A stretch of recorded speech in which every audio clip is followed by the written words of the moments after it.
Alrighty. We are on to episode 2, and we get introduced to technically 3 people, even though you saw 2 of them in the earlier episode. You get to introduce to Nona, woman, which you will find her name later. It is a plot point for why they're not saying that character's name. Yeah. And Clavis, the elevator man. There's a grand total of like 10 characters out. Well, like 8 characters that are not death game participants. So you're going to know pretty much everyone that works in that building. Mm-hmm. That is immediately one thing I really appreciate about this show is everyone has a purpose. Yep. Yeah, it's fantastic. I saw those 2 having that drink at the very end where they were just talking about each other. I started crying. I cannot tell you how good the closing moments of this fucking show are. I know. Just me thinking where those 2 end up. I was literally started teary-eyeing just thinking about that last episode. Wait, are they... No. Don't worry about it. No. It's one of those things where I will tell you right now, they're not a couple. They do not become a couple. They do never ever try to become a couple. It is one of the best, just people help them get toward a thing. And that's all it is. I will stop that train right on the tracks. It's not going anywhere. That ship is staying in the harbor. It's not going anywhere. It's not gonna sail anytime soon. No. And I do have to say, and the more that I'm seeing this now, genuinely, woman, you will get to know her name later, is genuinely one of the most just simple, beautiful designed women I've seen in anime. She's just pretty. Like, I don't know how to put my finger on it. That woman is just beautiful. She's just simple. This is one of the things I could love. Like, I love overdrawn character designs. I just sat with, again, Crow and his wife, and we watched her the first 10 episodes of Gachiakara. And some of the most just complicated, cool, kick-ass looking designs is great. I can also love her as just a beautiful woman with bangs and a shirt and a skirt, and that's it. And then Nona was just in dress clothes and suspenders. Like, the most complicated guy in there is Clavis, and that's because he has earrings and dyed hair. But, all right. So, I'm gonna go through it as we go. But Mike, I have a feeling you have a slightly different feeling about how that whole entire game went now that you saw from the other side. Mm-hmm. But here's the thing. The end of this episode had me second guessing my confidence. Yes, we're gonna get to that. And the exact moment that my buddy Chris went, "I fucking knew it," was basically the same moment that you see with Nona and all of them at the end there. All right, so we get a little bit of a idea on how the games are played here. Everyone forgets their memories upon death when they enter in here, and the arbiters get the memories as part of like a kaleidoscope. It's a bit of a spoiler. They literally get given like a Van Gogh stained glass picture, like sent through a conveyor and then like telepathically shipped to them. It's a really cool process when you see it, but they essentially get a kaleidoscope glass painting of what their memories are, so they're not in order. And what do you think of Deckham's dummy hobby? Hey, no judgment. Everyone has their thing. He's not hurting anyone. He's not hurting anyone. I just love how, like, rewatching the episode, if you look close enough, you can see Nona and woman in the background. Like, there's slight shots where you see just overforms of their heads. So it's not very often that you get to see an episode and then the next episode see it directly from how someone else was looking at it in the exact moment, beat for beat. You normally get to see some other part that wasn't seen, but yeah, it's kind of like this is the Back to the Future Part 2 of this show. It is. It's very cool. Now I have to ask on this, because this is going to get expanded upon later. It's basically the entire crux of the show. Do you like the idea of how they initially handle the games where how they judge someone is essentially invoking memories and their intentions and how they act on people through fear? I mean, there's like there is a like there's a psychological element to that where people are more inclined to either tell the truth or do something impulsive based on fear. Yeah, their bodies go into the flight or fight response. Yes, you'll get, and they don't have as much time to ruminate on it or think. Sal, do you like how they basically lie to them at it about one is reincarnation and one is not? It's the void. How they say it's heaven or hell, essentially. Yeah, because I know in the first episode they said it like reincarnation of the void. When they were talking at the very end with just those two. It was after Takashi and Machiko got sent away. Yeah, like Yeah. they came like, oh, that was good. I'm like, where did they go? So you Yeah. kind of put two and two together. Mm-hmm. That like one went to heaven and one went to hell. Because when this first came out, people were trying to figure out like, oh, like the math, like we see the light going up and light going down, and like every episode we were trying to like, because it shows like the elevators like in a quick frame. So whenever people like kind of like trying to figure out in like one little frame, where is this going? Who is going down? Who's going up? Mm-hmm. Oh wait, they're both going the same place. Yes. Yes. So now we get to the point of where Chris, when he was watching with me, was losing his shit because he had a feeling that the outburst from Machiko was very random. So in the last episode, part of the way through, Machiko realizes that both of them are dead. And this is essentially who's going to get the good treatment after death and who's going to get the bad one. And Yeah. you get to see a chunk of her staring at her wedding ring and starting to cry before she collects herself and turns around and has that rant at Takashi about the I don't love affair and you. the kid Child being was never his. yours. The child was never yours. And then woman brings up the fact that maybe the affair was a one-night stand and that she did that to make him not feel guilty and not sacrifice himself, knowing only one of them was probably getting good treatment, to not feel guilty about killing her and their child, to make him think that that was her and someone else's. That's what I was thinking until something that happens later. Okay, now you get the flashback of her and then in the bed with this other guy and crying quite profusely. And so you get basically Nona looking at her and wondering on talking to Decim, which is basically Decim is very new to this. I'll let you know that he has not been an arbiter for long. He picked it up from a character who you actually heard the name of in this episode. The person who sent them the memories, her name is Quinn, which is why it's called Quinn Decim. Oh. I was like, ah, did it not have a name before Quinn got there? What the fuck?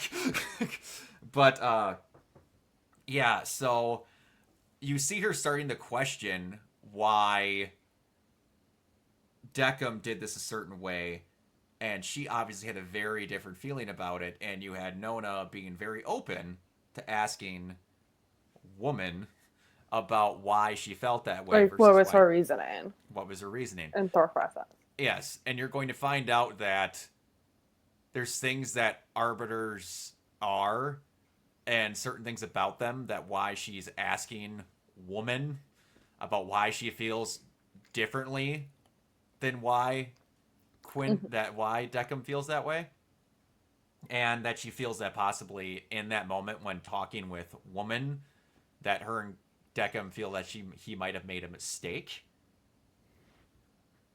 And I'm going to ask both of you, because we're going to get the perspective on both ends, on what you felt could have happened. Because, again, we are only basing this off of the memories that we get and how the situations were handled out of sheer fear, pushing emotions out of them. Because we get, I don't remember if it was Deckham or Woman that says it, that they basically say that if he overreacted and that if he never would have heard the bridesmaids talking about that, that they could have had a happy life together. But then later on, after Nona goes up the elevator and essentially goes to her place, that she feels no, Decca made the right call, and that woman has a lot to learn because Takashi is a guy who is a consistent warrior and never would have been able to be happy.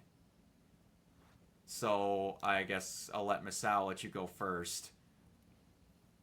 With saying it was an affair and it was a one-night stand, either way, do you think that they would have been okay to be happy, or something else would have bugged him and that would have split them up?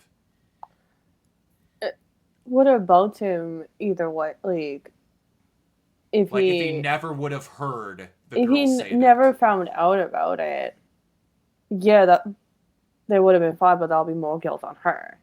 Yes. The thing is, do you think that if that whole thing never would have came up, that something else, because Nona basically says he was impossible, he always found something to make himself miserable, he could never be truly happy. Do you feel that he would have found other stuff to make himself miserable if that wouldn't have been it? Like, Or just do you think guessing he or would have... assuming the baby wasn't Yeah, his. well, just assuming something else later on in life that came up that would have made him drive them towards a divorce, possibly. Do you think he would have overreacted to something else, or if he just never would have heard that, they would have been good? It could be both. Like, if he never heard anything, they would have been fine. Okay. Mike, do you think that they would have been good, or how he thinks about things? Which way do you feel? Do you feel Nona was more correct in that, or how Woman and Deckham got it were more correct feeling about how they would have ended up? I have a feeling that, like, if it wasn't what he overheard, it could be just based on what Nona said about Takashi. Anything could have like set him off. Like, it almost seems like he could just be, well, just in general, kind of the jealous type, where anytime he's not getting the attention from Machiko, Or like, like his brain could be going, or like in, oh god, what's the word? yeah, just in any sort of direction. Yeah. And that's one thing where you get to be put in the shoes of how Deccan would react to this, because you're getting, and that's one thing I appreciate about this, you don't get a end of episode, here's how everything happened and what would have happened if you would have known all the full information. They give you only the information they have, and then allow you that you have to think the exact same way that Deccan That they would are, know, like, that based they on the think. information they have. Yeah, they never give you any more, and that's one thing I appreciate about the show. They're like, no, you're making the judgment call just the same as them. You don't get given any more than they have.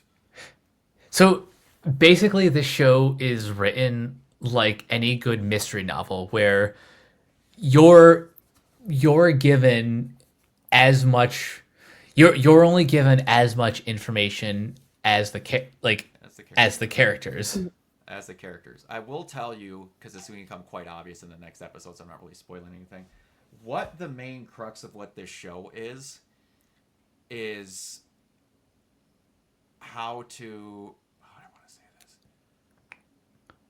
this? How to judge character? How to judge character and how to properly decide the worth of, like, how someone acts, like their purity of heart, really, and how they are as a person. And doing it with little like how you judge someone differently off of nothing versus having more, and what the proper way of how to get to know how someone truly is. Because you can't just rely on like you can't just rely on people's memory, because memory is something that's very subjective.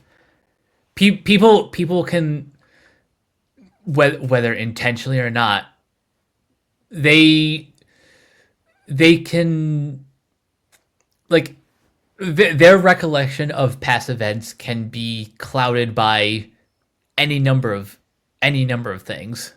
Yeah, it's a movie I want us to watch for Fresh Takes if I can ever find it, but I forgot what the name of the fucking movie is. It's kind of like Inception, but not. This guy is he's being charged for murder. I believe he's being charged for murder, or he's a witness in a murder. And they developed this technology where you can download someone in a chip into someone's subconscious to basically walk through their memories. But then something goes wrong when they try to extract him, and he's stuck in the guy's head for like 6 months. And he essentially gets to walk through all this guy's past events, but like a bunch of like silhouettes are like blacked out. And like he's finding out how the events actually happened versus how this guy on a drunk night got told by everyone these events happened. So his brain is unlocking the actual memories versus what he got told, and then his brain just auto-completed because he didn't remember. So that just became his memories. It's a really good movie. And I can't remember what the hell it's called. Part of me thinks it's called Extraction, but I can't remember what the heck it's called. It was made forever ago. It's only like a 12-year-old movie. But it's so good. But yeah, it's interesting how they play with certain factors, and I'm remembering now what the next one is. I'm going to be crying at the end of this next one because I remembered what this one is now. I don't know if I remember. Yeah, it's just really good. But anyway, if you remember what happened in each episode, you'll remember what this episode is about very fast, especially just off the preview image.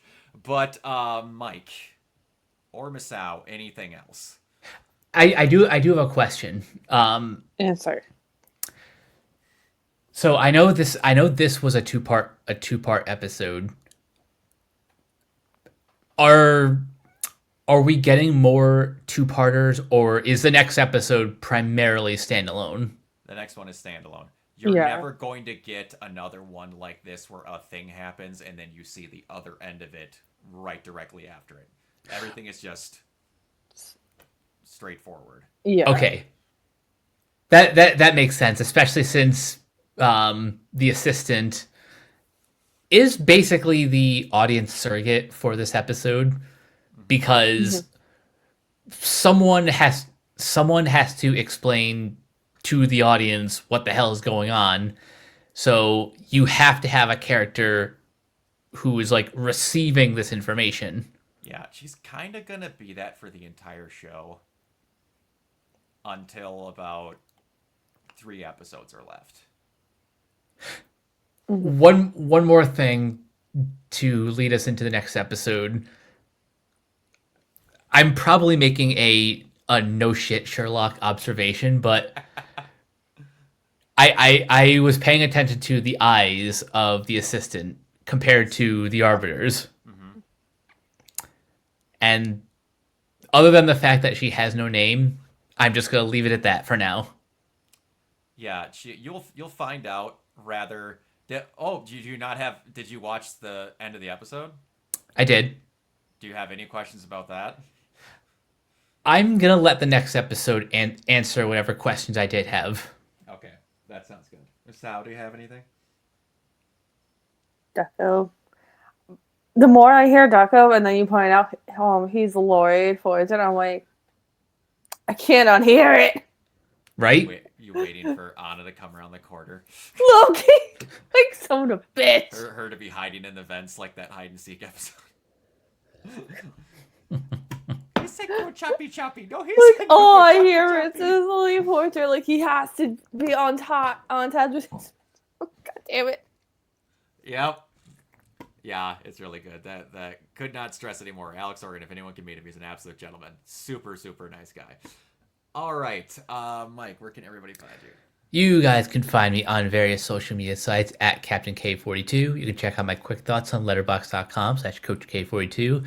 And you can follow Renegade Pop Culture on Facebook and Blue Sky at Renegade Pop Culture. You can also find us here on YouTube, on Podchaser. Consider supporting our Patreon at patreon.com/Renegade Pop Culture. Listen to all of our podcasts on Spotify, Apple Podcasts, or wherever you listen. And last but not least, everything can be found at renegadepopculture.com. Need an escape? So do we. Absolutely. Miss out? And you can find me on Twitter and Blue Sky at Kilo028. You can find me everywhere at Organoid Zero, mainly on Twitch and YouTube.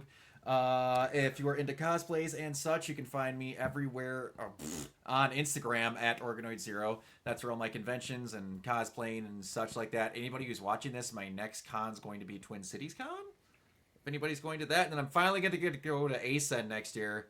Quite freaking excited about that. So if anybody goes to that, I'm looking forward to it. That con is freaking huge from what I hear.